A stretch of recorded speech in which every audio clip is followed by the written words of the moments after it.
नहीं भाई, मेरी फैक्ट्री में अभी कोई काम नहीं है, फुल मजदूर है। देख लीजिए साहब, मैं बहुत परेशान हूँ, मुझे काम की सख्त जरूरत है। अरे एक बार की बात समझ नहीं आती है क्या? मेरी फैक्ट्री में कोई काम नहीं है, चले जाओ यहाँ से। पता नहीं सुबह सुबह लोग मुंह उठाकर कहाँ से आ जाते हैं।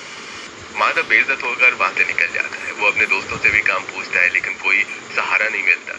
इस बार वो टूट चुका था। बारिश होती है और माधव भीगने लगता है। बेचारे मेरे बच्चे आलू का पराठा खाने के लिए तरस रहे और मैं अपने बच्चों को ये भी नहीं दे सकता। घर जाकर कैसे बताऊंगा कि मेरी नौकरी चली गई और उन बचे हुए पैसों में सिर्फ 10-11 दिन का राशन चल सकता है। मैं क्या करूं भगवान, मेरी मदद करो।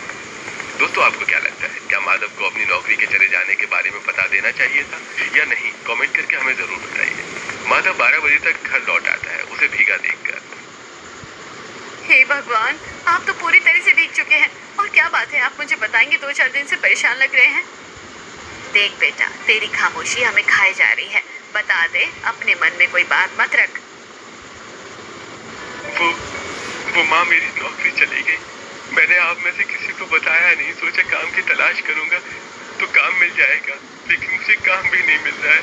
दरअसल सेठ जी की फैक्ट्री ठप हो चुकी है, सारे मजदूर निकल गए। हे भगवान, क्या होगा? अरे जो भी होना होगा हो जाएगा।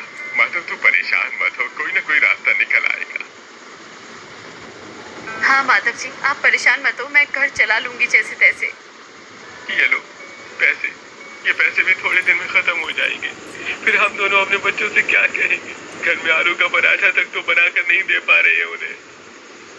मैं बच्चों को समझा दूंगी, तबीयत खराब हो जाएगी।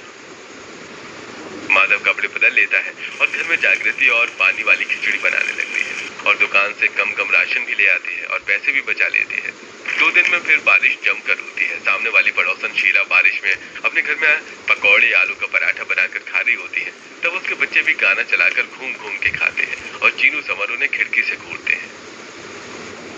रोहित, आलू के पराठे खा रहा है, जरा हमें भी दे दे। मैं तुम लोगों को अपना आलू का पराठा क्यों दूं? ऐसे क्यों झांक रहे हो मेरे घर में? गरीब कहीं के। तुम्हारी मम्मी ने तुम्हें यही सिखाया है क्या? दूसरे लोग जब खा रहे हो तो उन्हें ताड़ कर देखो, अपने घर जाओ। आंटी थोड़ा सा दे दो। ज्यादा हो कि डंडा मार के भगाओ। तब शीला जैसे ही डंडा उठाती है, दोनों बच्चे डर के भाग जाते हैं। रोते हुए सीमा के पास जाते हैं। तब जागृति उन्हें शांत करवाती है। देख लो, आपकी वजह से आंटी ने हमें डांटा। आप हमें आलू का पराठा बनाकर नहीं दे रही हो और रोहित हमें चिढ़ा कर खा रहा था। अच्छा, आज मैं रात को आलू के पराठे बना दूंगी। रो नहीं, बाजार जाऊंगी ना मैं। अभी मैंने कढ़ी चावल बना दिए और पकोड़े खा लो। ठीक है। शुक्र है बहू, ये शांत हो गए और आज तो पकोड़े बना रही है। अब घर का दही था माँ जी, तो मैंने बना दिया। अब तो हिसाब से ही घर चलाना पड़ेगा जब तक इनको नौकरी नहीं मिल जाती। ये सब सुनकर माधव को बुरा लगता है। बच्चे कढ़ी चावल खा लेते हैं। रात हो जाती है लेकिन जागृति सुबह का खाना ही रात को खिला देती है। बच्चे आलू के पराठे के लिए जिद करते हैं, सोते भी नहीं है। 11 बजे तेज बारिश आ रही होती है कि रात को 2 मजदूर उसके घर के बाहर खड़े हो जाते हैं।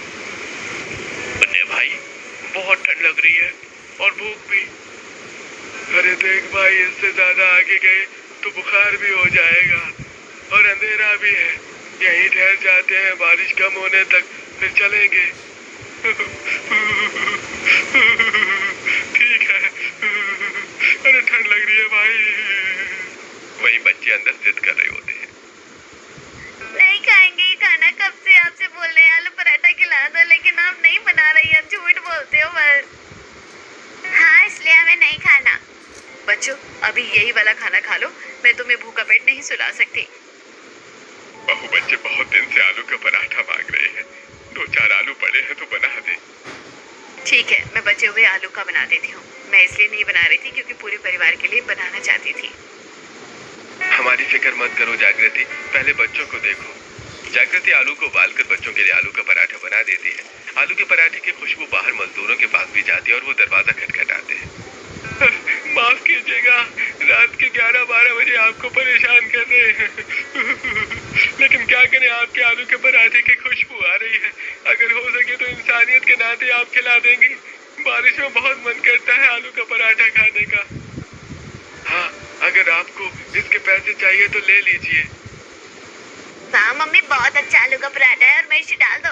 हाँ मम्मी, तीखा तीखा आलू का पराठा बहुत अच्छा लगता है। जी, हमारे लिए भी तीखा वाला आलू का पराठा बना देंगी हो तो।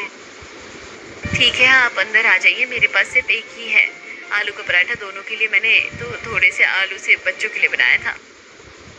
जागृति उदय और मजनू को भी आलू का तीखा पराठा बनाकर खिला देती है। वो बहुत खुश होते हैं और बच्चे भी। तब बच्चे सो जाते हैं। काश हमें ये और खाने को मिल पाता, लेकिन आपके पास सिर्फ 2 पराठे ही थे। आपने बहुत तीखा आलू का पराठा बनाया है। अगर आपकी तो कोई दुकान है तो बता दीजिए, हम रोज खाने आएंगे। अरे नहीं, हमारी कोई दुकान नहीं है। अगर आपकी कोई दुकान होती तो हम दोबारा जरूर आते। बारिश कम हो गई है, चलो दे। हाँ चलो मजनू भाई। दोनों मजदूर चले जाते हैं। काम की तलाश माधव को थका रही थी। ऊपर से बारिश का पानी फिर घर में आ जाता है तो बहू को निकालना पड़ता है। तब सुरेखा भी मदद करवाती है। अरे बाजी, आप क्यों आई? मैंने आपको मना किया था ना। अरे तू ये सब छोड़, मैं कर लूंगी। मुझे पता है तुझे भी घर की चिंता खाई जा रही है। मैं सोच रही हूँ माँ जी, मैं ही कोई काम कर लूँ। ऐसी तो बात नहीं बनेगी। वो कब से तलाश कर रहे हैं नौकरी, लेकिन उन्हें नहीं मिली। जैसे तैसे घर चलता है। रात को फिर वही मजदूर बारिश में दरवाजा खटखटाते हैं। अरे आप दोनों तो वही है ना जो उस रात आए थे? हाँ, हम उदय और मजनू हैं, उस रात वाले। दरअसल बात ये है कि वो आलू के पराठे इतने अच्छे थे कि हमने अगले दिन कहीं और खाए तो पसंद ही नहीं आए। हम आलू के पराठे खाने आए हैं। बेशक से आप पैसे ले लीजिए। माफ कीजिएगा भाई साहब, मेरे घर में कोई आलू नहीं है और ना ही मैं कोई आलू का पराठा बेचने वाली हूँ। जी मैं जानता हूँ, लेकिन आपको ये काम शुरू करना चाहिए। आपके हाथ में जादू है। देखिए, आप कुछ भी बोलेंगे, आपकी मर्जी से मेरी पत्नी बनाने लगेगी क्या? अरे अरे आप बिगड़ क्यों रहे हैं? आप तो बस ऐसे, हम तो बस ऐसे ही बोल रहे थे। हुनर है तो काम करना चाहिए। लगता है बहुत बड़ी फैक्ट्री में काम करते हैं। आप परेशान क्यों कर रहे हैं? जाइए ना, यहाँ कोई आलू के पराठे नहीं है। मम्मी पापा दादी, क्या हुआ? कुछ नहीं बच्चों, अंदर चलो। सब अंदर आ जाते हैं। वो दोनों मजदूर चले जाते हैं। बच्चे सो जाते हैं। माधव गुस्से में होता है। पता नहीं कैसे कैसे लोग हैं जो बेमतलब में आधी रात को दूसरों को परेशान करते हैं। अरे आलू का पराठे खाना है तो किसी और जगह जाए ना। अरे देखो, उनका बोलना इस तरह से गलत था, लेकिन आए तो इंसानियत के नाते ही थे। हाँ, तो उन्हें मेरे बेटे को काम का ताना नहीं देना चाहिए था। बड़ी फैक्ट्री हो या ना हो, उनके लिए क्या आलू के पराठे की दुकान खोले? माँ जी आइडिया, क्यों ना हम यही काम करें। मैं उन आदमियों की वजह से नहीं कह रही, क्योंकि हमें कहीं और काम नहीं मिल रहा। जैसे जैसे बारिश में दिन बीतेंगे हमें परेशानी होने लगेगी। अगर आलू का पराठा बारिश में बेचेंगे तो क्या पता लोग खाने लगे। पता नहीं मंडी में इस टाइम आलू का क्या भाव है, कल जाकर देखेंगे। फिलहाल आराम करो। बहस के चक्कर में 12:30 बज गए हैं। सब लोग सो जाते हैं। अगले दिन जागृति मंडी में जाती है, जहाँ सभी सब्जियों के भाव आसमान पर चढ़े हुए थे, लेकिन आलू सस्ते थे। बिना कुछ सोचे समझे जागृति 10 किलो आलू घर ले आती है। अरे ये क्या है जागृति, आलू तो महंगे थे ना? हाँ माधव जी, लेकिन मेरी किस्मत अच्छी निकली। सारी सब्जियां महंगी थी और आलू सस्ते थे। मैं ले आई। मुझे लगता है कि हमें एक बार कोशिश करके देखनी चाहिए। अगर चल गया तो ठीक है, नहीं तो कोई बात नहीं। मुझे भी ऐसे ही लगता है, क्योंकि इस टाइम कोई काम भी नहीं मिल रहा है और मैं तुम्हारे साथ हूँ। खुद को अकेला मत समझना। मुझे तो पता है, आप हमेशा से मेरे साथ हो। माधव रेडी और बड़े तवे का इंतजाम कर देता है और जागृति बड़े पतीले में ढेर सारे आलू उबाल देती है और धनिया, हरी प्याज, मिर्च इत्यादि काट कर, आलू छील कर आलू मसाला तैयार करती है। थोड़ी देर में अपने ठेले लगाकर आगे के रोड पर पहुंच जाते हैं। जागृति आलू का पराठा बेलती है और पति आलू का पराठा सेकता है और तवे पर कड़छी मारता है। ले लो बढ़िया गर्मा गर्म आलू के पराठे ले लो, सिर्फ 20 रुपए। बहुत देर हो जाती है लेकिन कोई ग्राहक नहीं आता। माधव जी, अभी तक कोई भी हमारे आलू के पराठे नहीं खाने आया। देखो, हमें थोड़ा सब्र करना पड़ेगा। एकदम से कोई कैसे आ जाएगा? थोड़ी देर में 2 लोग आ जाते हैं और आलू का पराठा खाते हैं। ओहो भाई, आलू का पराठा खा रहे हैं, लेकिन लग नहीं रहा है कि आलू का पराठा है और तीखा भी नहीं है। अरे वही तो, चलो चले, यहाँ से पैसा बर्बाद हो गया। अरे हम तीखा कर देते हैं। अंकल जी रुकिए। माधव जी, हमारा आलू का मसाला ठीक नहीं है क्या? वो लोग जागृति की नहीं सुनते। इतने में पुलिस वाला आकर हफ्ता मांगने लगता है। तुम लोग और किस परमिशन लिया यहाँ पर अपनी रेडी लगाने की? तुम गरीब लोग कहीं पर भी जाकर अपनी दुकान लगा लोगे? हाँ, चलो निकलो यहाँ से। साहब रहने दीजिए ना। ठीक है, रहने दूंगा। 2000 रुपए जमा कर दो। साहब अभी हमें कुछ देर हुई है, हमारे पास पैसे नहीं है, हम इतने पैसे कैसे देंगे? अगर पैसे नहीं है तो निकलो, वरना डैडी का सारा सामान निकाल कर तोड़ फोड़ कर दूंगा। पुलिस की धमकी से दोनों डर जाते हैं और घर से बाहर रेडी ले जाते हैं। सास ससुर ने देखा परेशान होते हैं तो सब कुछ बताते हैं। बहू हार मत मान, अगर पुलिस वाला वहाँ लगाने नहीं दे रहा तो अपने घर के बाहर लगा दे।